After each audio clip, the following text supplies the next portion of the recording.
지난 주서부터 학개서를 시작했죠. 학개서가 차지하는 위치는 워낙 이 복잡한 역사 속에 얹어진 책이기 때문에 역사적 이해 없이는 이 본문의 의미를 잘 알 수가 없도록 아주 복잡한 구조로 되어 있습니다. 지난 시간은 첫 시간이면서 서론이었기 때문에 좀 그 백그라운드에 대해서 말씀을 드렸는데 무슨 내용 들었나 벌써 막연하죠. 그래서 잠깐 복습을 하고 지나가도록 하겠습니다.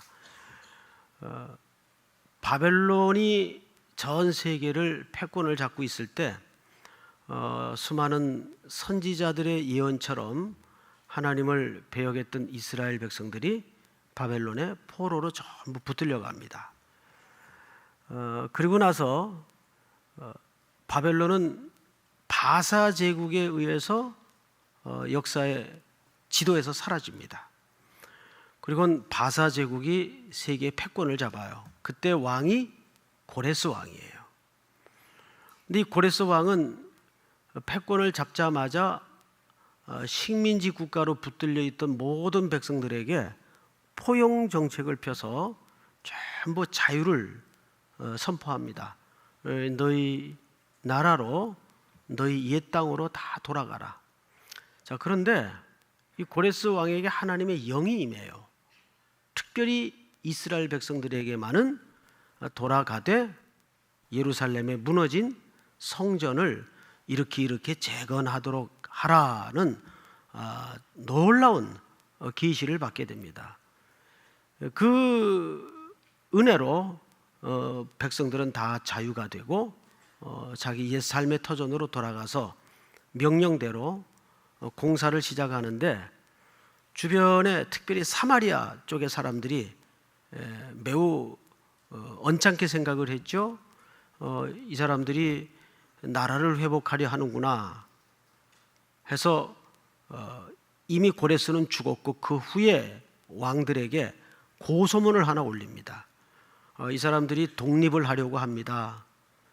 그렇게 되면 세금도 안 바칠 테이고 그 모든 손실은 바사 제국에게 돌아갈 텐데 그냥 이대로 두시렵니까? 그때 바사 제국은 내정이 굉장히 혼란스럽고 복잡한 상황에 있었습니다. 귀찮은 고소문이 하나 올라왔는데 자세히 살펴볼 것도 없이 손해가 되겠거든요 해서 신하들을 시켜서 포고문을 내리죠. 공사 중단, 선친 때 내렸던 그 공사 재개 명령이 그런 연으로 중단이 됩니다. 그래서 공사가 몇 년 중단이 됐는가 하면 15년이 중단이 돼요. 15년간. 이것이 역사적 팩트였습니다. 그런데 15년 후에 학개 선지자가 등장을 하는데 본심은 달랐어요. 이런 드러난 표면적인 사실 때문에 공사가 중단된 것처럼 보이지만 그 내부의 백성들의 마음 상태는 이미 자기 집을 짓기에 급급했고 자기들의 일들을 먼저 하기에 급급했다는 사실이 학개 선지자의 고발을 통해서 드러납니다. 이렇게 해서 오늘 이야기가 이제 진행이 되는데, 자, 12절을 좀 볼까요? 12절. 스알디엘의 아들 스룹바벨과 여호사닥의 아들 대제사장 여호수아와 남은 모든 백성이 그들의 하나님 여호와의 목소리와 선지자 학개의 말을 들었으니 이는 그들의 하나님 여호와께서 그들을 보내셨음이라. 백성이 다 여호와를 경외했다. 자, 여기 두 가지 사실을 우리가 가늠할 수 있는데, 첫째는 학개 선지자를 통해 주신 하나님의 말씀을 백성들이 다 들었다라고 돼 있어요. 그리고 그들이 그 결과로 하나님을 경외하게 되었다. 자, 그런데 이렇게 해도 되지 않을까요? 그냥 모든 백성이 다 하나님의 말씀을 듣고 하나님을 경외하게 되었다 해도 누구나 다 이해할 텐데 아주 구체적인 설명을 합니다. 스알디엘의 아들 스룹바벨과 두 번째는 대제사장 여호수아와 또 학계 선지자가 등장을 하고 그다음에 백성들을 뭐라고 수식했죠? 보니까 남은 모든 백성이 이렇게 표현을 했어요. 근데 원래 이 표현은 좀 달라진 표현입니다. 1장 2절을 보시면 이렇게 표현을 했었죠. 만군의 여호와가 이같이 말하여 이르노라. 이 백성이 말하기를. 원래는 이 백성들에 대한 호칭이 이 백성이었어요. 그런데 오늘 본문에는 표현이 달라져 있네요. 남은 백성이. 여기 남았다는 표현은 이제 구약 전체에서 매우 중요한 신학의 근간을 이루는 표현이 됩니다. 렘넌트 사상이라 그래서 남은 자 사상이에요. 여기에서 어마어마한 메시아적인 신학의 비전이 형성이 됩니다. 그래서 이 표현은 앞으로 성경 전체에 걸쳐 굉장히 중요한 표현이 됩니다. 남은 백성이 이렇게 모든 장면을 세세하게 찍었어요. 요즘 TV나 스포츠 중계를 보면 우리나라 카메라 앵글 잡는 기술이 굉장히 좋아졌어요. 아주 그 눈가에 떨어질 듯 말 듯한 눈물까지도 탁 포착을 해요. 과거에 7, 80년대 중계 장면을 보면 화면 자체가 좀 밋밋하죠. 그때는 뭐 카메라 겨우 한두 대 정도 놓고 몇 커트 이렇게 구체적으로 못 잡습니다. 카메라 한두 대 가지고는. 근데 요즘은 카메라가 십수대가 다 곳곳에 설치됩니다. 그래서 열광하는 청중의 그 미세한 떨림까지 다 잡아내요. 그러다 보니까 사이사이에 수많은 장면들이 자세하게 포착이 됩니다. 그러면 그 장면을 보고 시청하는 시청자 입장에서는 감동이, 현장의 느낌이 더 생생하게 들어와요. 사실은 가끔 이제 목동 야구장에 가서 직접 야구 경기를 볼 때가 있습니다. 근데 사실 그 현장감이 주는 느낌이 또 다르고 또 TV 화면을 통해서 세세하게 포착할 수 있고 느낄 수 있는 느낌이 또 달라요. 일장일단이 있더라고요. 보니까 운동장에 앉아서는 그렇게 미세한 장면을 제가 포착할 수가 없죠. 전체적으로 지나가니까. 근데 마치 오늘 이 성경 기자의 기술 방법은 그런 방식을 채택한 것 같아요. 카메라 앵글이 여러 개가 있어서 다 잡아요. 한 커트 한 커트 잡습니다. 그래서 감동하는 장면, 은혜 받는 장면을 다 잡아서 종합해 보면 이것이 지금 전체적으로 하나님의 선한 새 역사가 이 청중의 한 사람 한 사람의 표정에서부터 시작되고 있다는 것을 느낄 수가 있어요.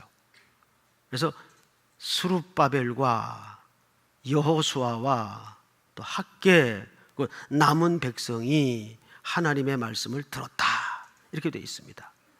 이걸 전체적으로 뭉뚱그려서 청중화하지 않고 지도자 그룹부터 다 은혜 받는 장면을 잡아요. 그런 거 보면 교회의 변화와 시작은 지도자 그룹부터 변화되고 은혜를 받을 때 그 교회는 진짜 변화가 가능해집니다. 믿습니까? 자, 그런데 오늘 본문이 여기서 머물질 않고 13절을 한번 볼까요? 그때에 여호와의 사자 학계가 여호와의 위임을 받아 백성에게 말하여 이르되 여호와가 말하노니 내가 너희와 함께하노라 하니라. 14절 다 같이 한번 읽겠습니다. 시작. 여호와께서 스알디엘의 아들 유다 총독 스룹바벨의 마음과 여호사닥의 아들 대제사장 여호수아의 마음과 남은 모든 백성의 마음을 감동시키시매 그들이 와서 만군의 여호와 그들의 하나님의 전 공사를 하였으니. 자, 여러분 여기 마음이라는 표현이 몇 번 등장을 했나요? 세 차례에 걸쳐 표현이 됐습니다. 마음, 스알디엘의 아들 유다 총독 스룹바벨의 마음, 대제사장 여호수아의 마음, 남은 모든 백성의 마음을 어떻게 했답니까? 감동시켰대요. 오늘 주제가 감동입니다.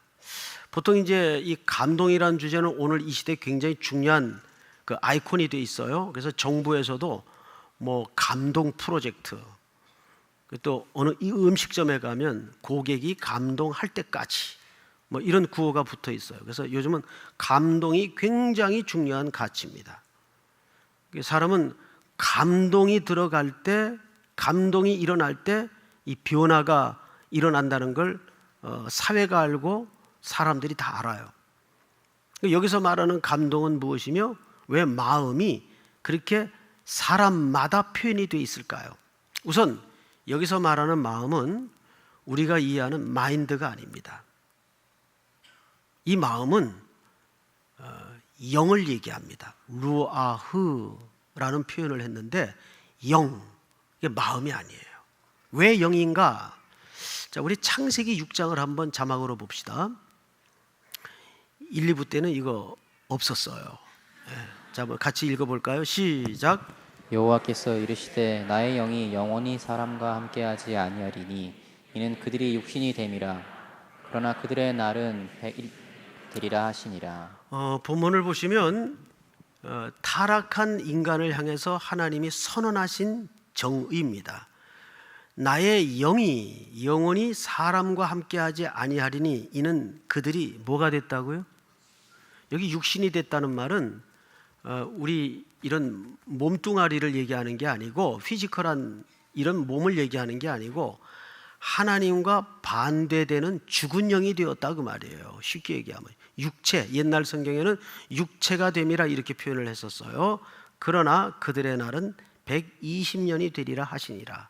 이렇게 우리의 영은 인간의 타락으로 죽었어요. 영이 죽었어요. 그런데 일찍이 요엘 선지자를 통해서 이 회복을 이렇게 약속하십니다. 요엘서 띄워주세요. 같이 읽습니다. 시작. 그 후에 내가 내 영을 만민에게 부어주리니 너희 자녀들이 장래의 일을 말할 것이며 너희 늙은이는 꿈을 꾸며 너희 젊은이는 이상을 볼 것이며. 여기 보시면 그 후에 내가 내 영을, 성령님을 얘기하죠. 누구에게 부어줘요? 여기 만민이라고 표현을 했지만 원문은 육체입니다. 육체에게 부어주리니. 자, 우리는 지금 기본이 죽어있는 존재였어요. 근데 우리가 어떻게 산 영이 되었습니까? 산 존재가 되었습니까? 하나님의 영이 임했기 때문입니다. 믿습니까? 자, 이제 자막을 치워도 되겠습니다. 그리고 나서 오늘 여러분들이 읽었던 14절을 다시 보세요. 2장 14절을 보시면 여호와께서 스알디엘의 아들 유다 총독 스룹바벨의 영과 대제사장 여호수아의 영과 남은 모든 백성들의 영을 어떻게 하셨다고요? 감동시키시매. 자, 여러분 이제 앞을 보십시다. 그러니까 여기서 말하는 마음이라는 것은 영을 얘기합니다. 자, 그런데 영을 감동시켰대요. 이 감동시켰다는 말이 무슨 얘기냐면 소위 이모셔널한 그 감정적이고 감성적인 기초의 표현이 아니라 이 감동이라는 말은 조금 더 정확하게 해석을 하자면 이런 뜻이 됩니다. 각성하여 일으키다, 깨우치게 하다 그 말이에요. 사람이 여기가 변하면 진짜 변화가 일어날 것 같죠? 근데 이거는 금방 식어요. 얼마나 인간이 간사하고 조변 섞게 합니까? 아침 저녁으로 바뀌어요. 그래서 신앙은 절대 감정의 기초에 세워져서는 무너집니다. 모래 위에 집을 짓는 것과 똑같습니다. 신앙은 어디에 기초해야 되냐 하면 진리라는 말씀에 기초해야 돼요. 이 감동이라는 말은 대각성을 얘기합니다. 근데 이 각성이 뭘로부터 시작이 되었어요? 두 가지입니다. 성령과 말씀이에요. 먼저 하나님의 영이 임하고, 죽었던 육체에 하나님의 영이 임하고 그 가운데 하나님의 말씀이 선포된 겁니다. 여기에서 이스라엘 백성들이 15년 동안 중단되었던 자기들의 이 불신앙이 무슨 문제인지를 깨닫게 되었어요. 그래서 여기 감동시켰다라는 말은 흥분시켰다라는 사실 표현이 아닙니다. 어떤 번역에는 흥분시켰다라고 되어 있는데, 오늘날 교회뿐만 아니라 여러 가지 그 삶의 현장에 자기적이고 인본적으로 인간적으로 사람을 흥분시켜서 눈물을 빼내게 해서 일을 시도하려는 나쁜 시도들이 굉장히 많아요. 심지어는 화면까지도 그런 방향으로 악마의 편집을 해서 조작을 합니다. 그러니까 교회에서 발표하는 모든 영상은 그래서 객관성을 유지해야 돼요. 의도적이어서도 안 되고 말 그대로 팩트만 전달하는 기능이어야 합니다. 이게 선동적 초점이 있어서는 안 돼요. 그런데 교회가 소위 목적을 위해서 그렇게 선동적 자극적인 영상으로 눈물샘을 자극해서 우리의 심리적 기반의 교회를 경영하거나 움직이려는 시도를 가져서는 절대 안 됩니다. 선교를 하든 봉사를 하든 헌신을 하든 그것은 성도 한 사람 한 사람이 성령의 임재를 통해 하나님의 말씀을 듣는 가운데 깨우치고 각성이 일어날 때 진짜 선교가 되는 것이고 진짜 봉사가 되는 것이고 헌신이 되는 것입니다. 이렇게 해서 백성들이 각성이 일어나니까 어떤 반응이 일어나는가 보십시다. 14절 하반절에 보면 마음을 감동시키심에 그들이 와서 만군의 여호와 그들의 하나님의 전 공사를 하였으니. 자, 앞을 보실까요? 대본에 15년이나 이런저런 핑계 아래 묻어두었던 하나님의 재건에 대한 명령을 다시 하기 위해서 삽을 듭니다. 자, 그러면 이제는 어려움과 방해가 없어야 될 거 아니에요? 근데 그렇지 않아요. 우리 스가랴서 3장을 한번 자막으로 볼까요? 이 스가랴서는 학개와 동시대에 활동했던 선지자입니다. 그런데 3장 1, 2절을 볼까요? 대제사장 여호수아는 여호와의 천사 앞에 섰고 사탄은 그의 오른쪽에 서서 그를 대적하는 것을 여호와께서 내게 보이시니라. 2절 다 같이 시작. 여호와께서 사탄에게 이르시되 사탄아 여호와께서 너를 책망하노라. 예루살렘을 택한 여호와께서 너를 책망하노라. 이는 불에서 꺼낸 그슬린 나무가 아니냐 하실 때. 놀랍게도 지금 이 재건 역사의 가장 리더인 스룹바벨 옆에 누가 함께 서 있어요? 사탄이 함께 서 있어요. 그거를 이 학개와 동시대에 활동했던 스가랴 선지자에게 환상으로 보여주시는 거예요. 자막을 거둬도 되겠습니다. 여러분, 하나님의 일을 할 때는 사탄이 두 팔짱 끼고 같이 있지 않아요. 항상 옆에서 방해를 합니다. 그래서 이게 방해가 있다고 생각할 때는 이게 하나님의 일 맞구나 이렇게 이해하면 돼요. 저는 그렇게 역설적으로 하나님의 뜻을 발견할 때가 굉장히 많습니다. 말도 안 되게 방해를 해요. 이거 하나님의 뜻이다. 역설적으로 깨닫게 하실 때가 있습니다. 그래서 스가랴 선지자가 또 하나 그림을 보는데 4장을 한번 볼까요? 4장 6절 다 같이 읽습니다. 시작. 그가 내게 대답하여 이르되 여호와께서 스룹바벨에게 하신 말씀이 이러하니라. 만군의 여호와께서 말씀하시되 이는 힘으로 되지 아니하며 능력으로 되지 아니하고 오직 나의 영으로 되느니라. 이것은 또 한 축을 담당했던 스룹바벨에게 하나님이 보여주신 언약의 말씀이에요. 스룹바벨에게 하신 말씀이 이러하니라. 만군의 여호와께서 말씀하시되 이는 힘으로 되지 아니하며 능력으로 되지 아니하고 오직 나의 영으로 되느니라. 나의 영은 누구의 영입니까? 성령님을 얘기하는 거예요. 믿습니까? 이것이 그 성전 재건의 자막을 거둬도 되겠습니다. 성전 재건의 대역사 앞에 선 이 지도자들의 어려움이었어요. 하나님의 계획이고 하나님의 뜻이며 명령인 것이 분명한데도 이렇게 어려움이 앞에 산적해 있습니다. 자, 그런데 하나님의 어려움 속에는 항상 보물이 감춰져 있는 걸 우리가 봐야 되는데, 이거는 우리가 그 후에 일어났던 에스라 선지자가 이 과정을 정확하게 어떻게 설명했는가를 한번 에스라서를 직접 찾아가서 보도록 하겠습니다.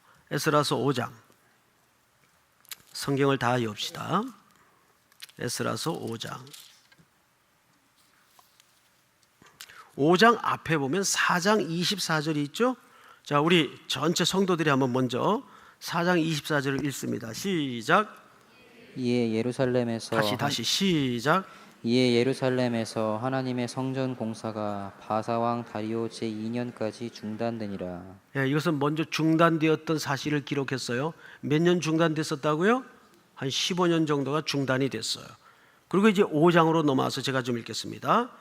선지자들 곧 선지자 학개와 이또의 손자 스가랴가 이스라엘의 하나님 이름으로 유다와 예루살렘에 거주하는 유다 사람들에게 예언하였더니, 이에 스알디의 아들 스룹바벨과 요사닥의 아들 예수가 일어나 예루살렘에 있던 하나님의 성전을 다시 건축하기 시작하며 하나님의 선지자들이 함께 있어 그들을 돕더니. 자, 3절 다 같이 시작. 그때 유브라데강 건너편 총독 다뜨네와 스달보스네와 그들의 동관들이 다 나와 그들에게 이르되 누가 너희에게 명령하여 이 성전을 건축하고 이 성곽을 마치게 하였느냐 하기로. 우리가 이 건축하는 자의 이름을 아뢰었으나, 5절 다 같이. 하나님이 유다 장로들을 돌보셨으므로 그들이 능히 공사를 막지 못하고 이 일을 다리오에게 아뢰고 그 답장이 오기를 기다렸더라. 자, 이제 앞을 보십시다. 이렇게 된 겁니다. 다시 재건을 위해 삽을 드니까 유브라데 강 건너편에 몇몇 총독들이 15년 동안 공사 중단하고 가만히 있다가 저것들 또 다시 삽을 들었네? 웬일이지? 이거 누가 시켰냐? 왜 공사 다시 시작하냐? 또 이제 딴지를 걸어온 겁니다. 그러자 이 백성들이, 그러면 우리 다시 바사왕 황제에게 상소문을 올려서 이 공사에 대해서 한번 물어보자, 진위를 따져보자, 이렇게 결정이 됐습니다. 그래서 글을 올립니다. 그 글의 내용대로 쭉 올라왔어요. 그러니까 왕이 글을 받아보고 6장을 넘어가 보세요. 이에 다리오 왕이 조서를 내려 문서 창고 곧 바벨론의 보물을 쌓아둔 보물 정각에서 조사하게 하여 메데도 앙메다 궁성에서 한 두루마리를 찾았으니 거기에 기록하였으되. 자, 앞을 보실까요?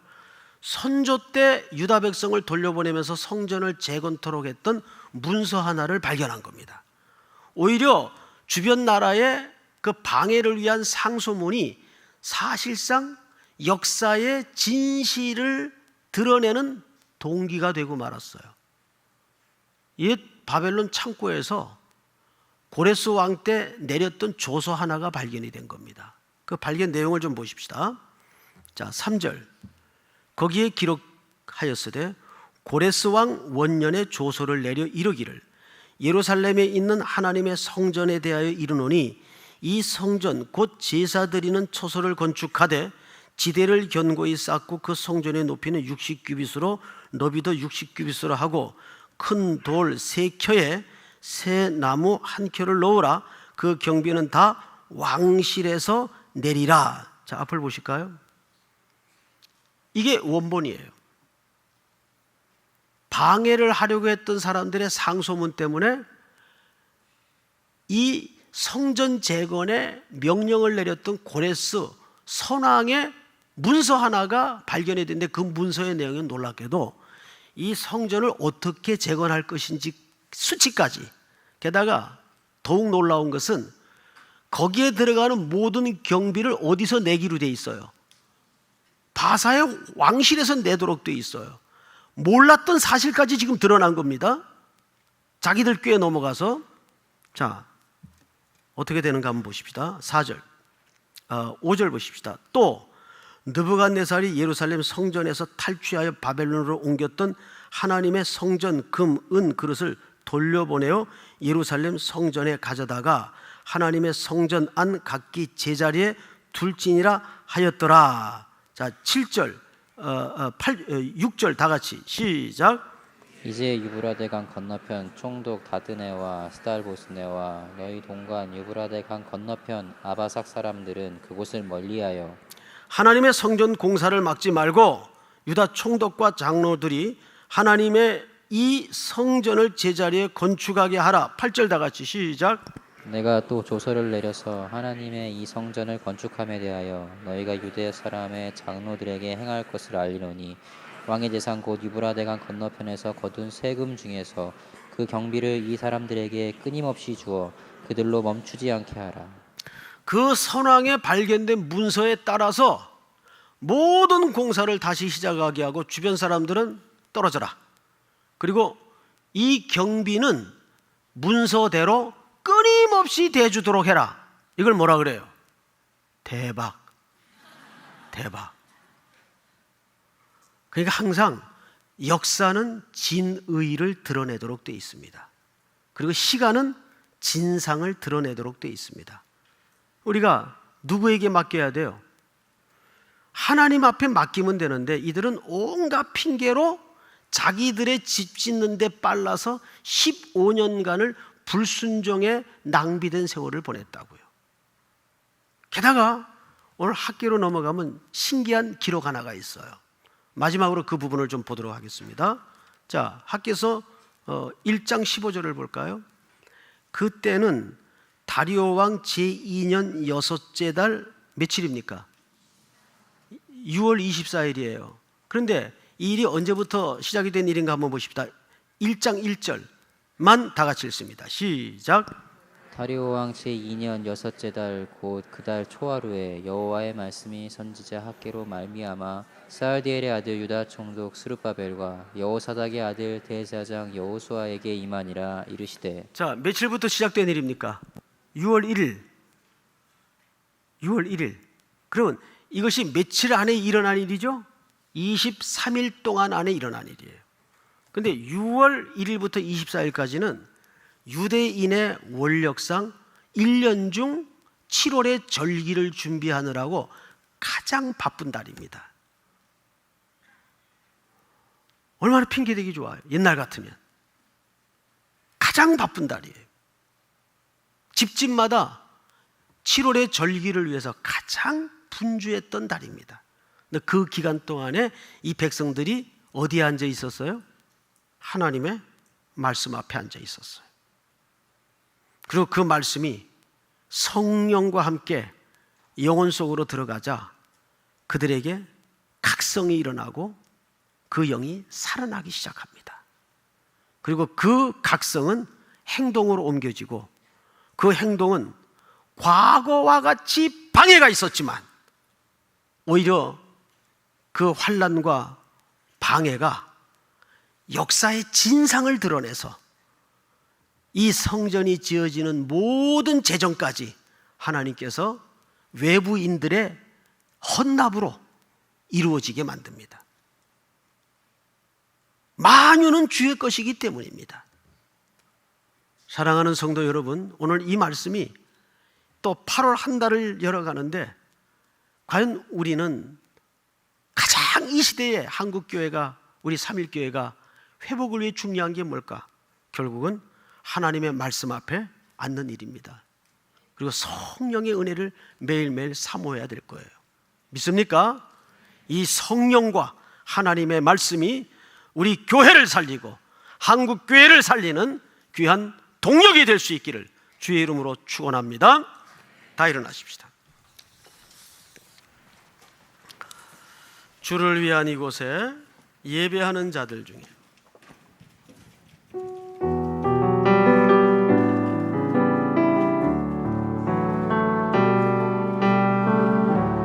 주를 위한 이곳에 예배하는 자들 중에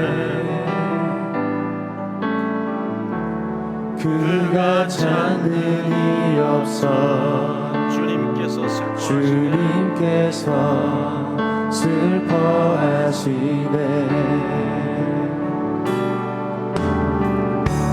주님이 찾으시는 그 한 사람, 그 예배자, 내가 그 사람 되기 간절히 주께 예배하네. 주 은혜로 이곳에 서 있네. 주 임재에 엎드려 절하네. 그 어느 것도 난 필요 없네. 주님만 경배해. 주 은혜로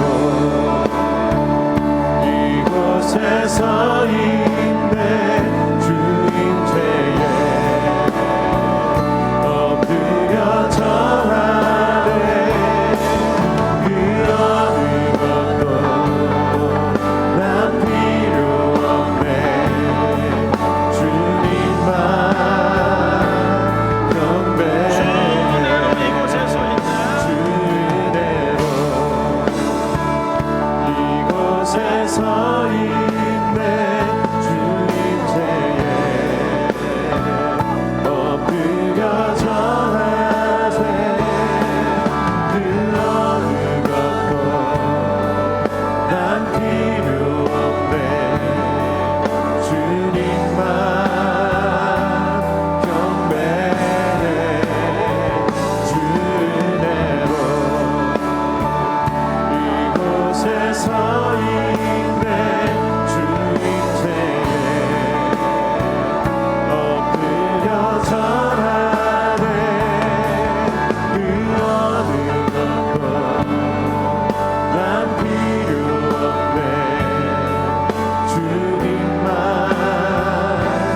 경배해. 사랑하는 성도 여러분, 우리 서신처로 한번 세 가지를 기도합시다. 조용히 눈을 감고 제목에 귀를 기울여 주십시오. 8월이 이렇게 열렸습니다.